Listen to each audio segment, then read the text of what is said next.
Alright, so let's get into it. Today I'm actually doing an anti-haul. That's where you get a list of products or just things that you would just have nothing to do with. You don't ever want to buy again. You probably don't even want to have anything to do with any of these products. So this is actually a collab with Lulu.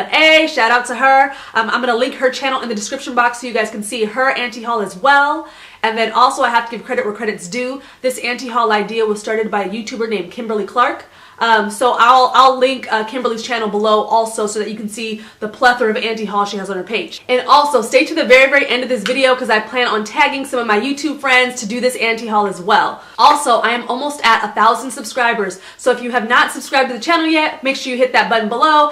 And if you haven't clicked post notifications, make sure you click the little bell there too. That way you can be notified when I upload new videos. I'm doing a huge giveaway when I hit that 1K. There's going to be 2 winners, a first place and a second place. And I'm going to be giving away some amazing products by Monq.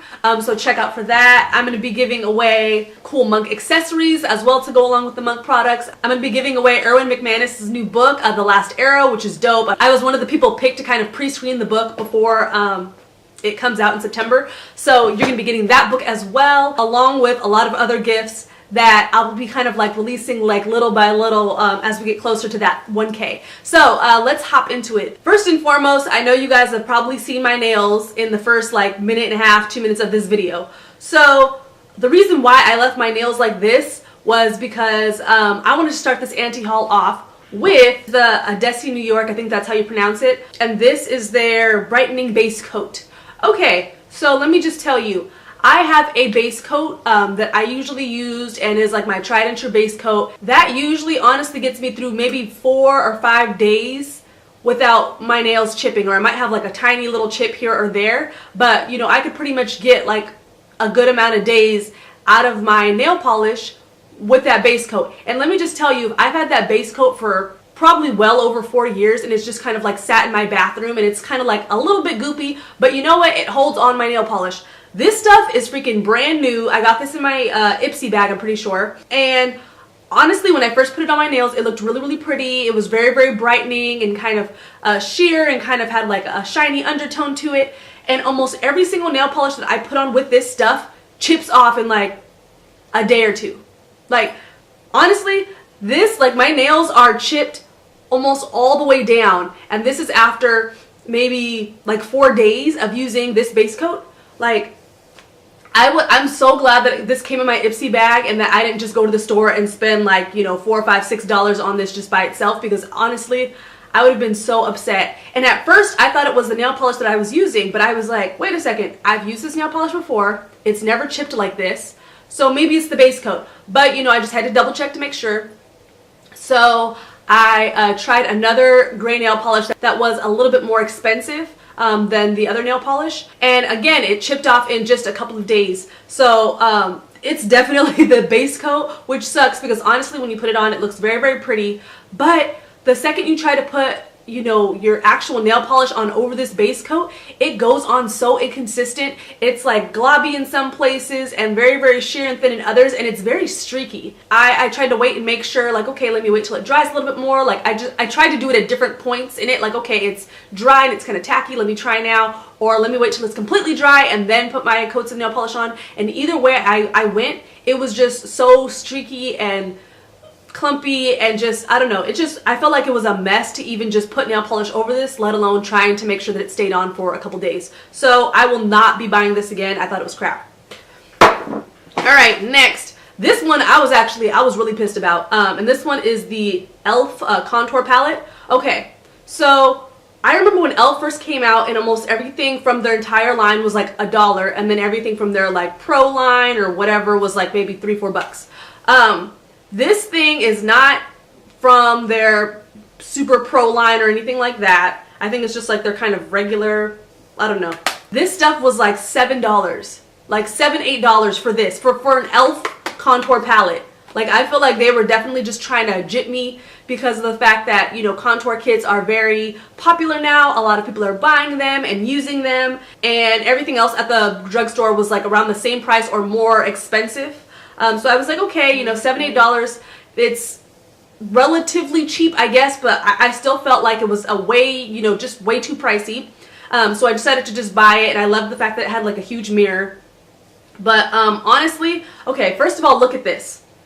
Like, it's kind of hard to see because with my lights, it makes it look lighter than what it actually is. But this contour palette, like, honestly, like, this dark color here is probably like, I don't know, maybe like 3 to 5 shades darker than me. This contour color. It's kind of difficult to tell, but if I kind of put my face next to it, you can kind of see.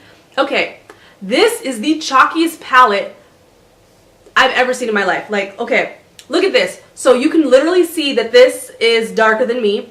But when I rub it and put it on my hand, can you even see that? Like right there. I can barely see it, and I'm trying to show it to you on camera.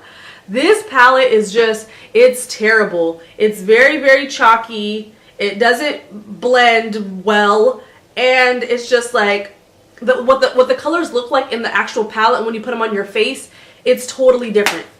I'm honestly, I'm so upset that I spent, you know, $7, $8 on this thing, because honestly, I felt like I could have gone over and gotten a different contour palette from another drugstore line, and I feel like it would have been so much better.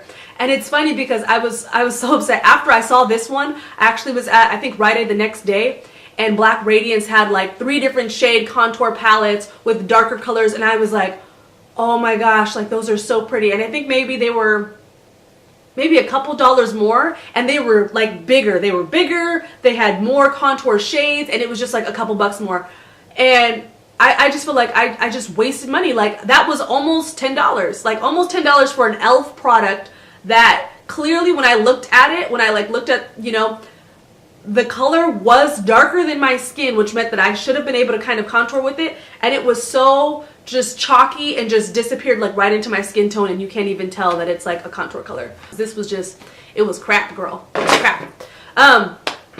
Next, the Jessie's Girl liquid eyeliner. Okay, so again, I get a bunch of different things in my Ipsy bags, or just different liquid eyeliners. I love the ones that are like felt tip like this. I love to be able to put them on. I feel like they're super easy for me, and they're kind of like a go-to and a staple for me that I use on a very consistent basis. This thing, okay, first of all, I opened it and I was really excited. The felt tip on it is, you know, really good thickness, is, you know, the exact size that I love. I was so excited about this. And then when I put it on, I don't know if you guys can see, but it doesn't go on like super black. It goes on kind of like a charcoal grayish, which, I mean, it kind of stinks. And when you put the felt tip on your skin, it comes out like very inconsistent and very streaky, which is very frustrating, especially, you know, you're putting liquid eyeliner on, you know, with shadow and powder and everything else already on your eyelid, and it's like I'm sitting there trying to draw the line on, and it's just coming very streaky and inconsistent and just very off. So I was very disappointed in this. Also, not to mention, it's just like, just the way that the formula is, it's kind of watery-ish, and not like in a good way. But I noticed, like, even just an hour or two into my day, that it looked like it was fading away. It looked like, it was disappearing into the distance, even with setting spray. So the rest of my makeup was there, and my eyeliner kind of just really wasn't. So I wouldn't recommend this, the Jessie's Girl. There's so many other amazing brands. I love Starlooks liquid eyeliners. I'm obsessed with theirs. Ico, theirs are amazing as well. But this, honestly, I just felt like it was such a waste, because I was really excited about it. It looked like a great product. The felt tip was amazing, but it's just, bleh, I don't know. I didn't like it. Next, the deep cleansing, purifying peel off, the black mask, the one that everybody's kind of like trying and everything like that. I decided to go online, and they were having a sale, so I bought 2 of these. Okay, can I just say that this stuff is so thick and goopy that you pretty much go through half a tube, maybe a little bit more, for one application on your face.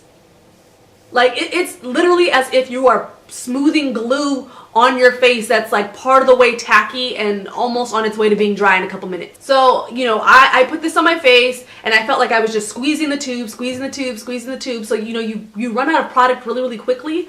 And then I feel like, you feel like it's very tacky when you first put it on, and you feel like it's going to be dry soon. But then it takes forever to dry, so you're just kind of like sitting there and waiting because it's a peel-off mask. You can't rinse it off with water, so it needs to be completely dry. So I feel like I was just waiting for that. And then when I went to peel it off, honestly, I felt like it pulled off more of my peach fuzz on my face than actually like clearing out my blackheads. Like, I feel like it just stripped a layer of skin just off my face. It was painful. I know you guys have probably seen, what are they? The black face mask challenges where people are like trying to pull it off and they're screaming. That was honestly me for a good 15 minutes in the bathroom, just, you know, screaming on the phone. I was on the phone with Mike and I was just like hollering the whole time while I was trying to peel this mask off my face. It was way, way, way too painful. I felt like, honestly, it wasn't even worth the fuss, and I felt like I just wasted money, and I could have very well just done the plethora of other, you know, masks that I love to wear and use on a regular basis. All right, next is the L'Oreal Paris, the Infallible Total Cover, this little tube right here. I think I got this at Target. It was probably around $7, $8, I don't know, somewhere around there. This stuff, oh, okay. First of all, I feel like they're kind of more medium shades, are very much like, I don't know if you guys, you know, when you look at like a plastic Barbie, like the ones that are supposed to be like the lighter skin to darker skin black Barbies, and how almost all of them have this weird like pinky undertone in their skin because it's like plasticky.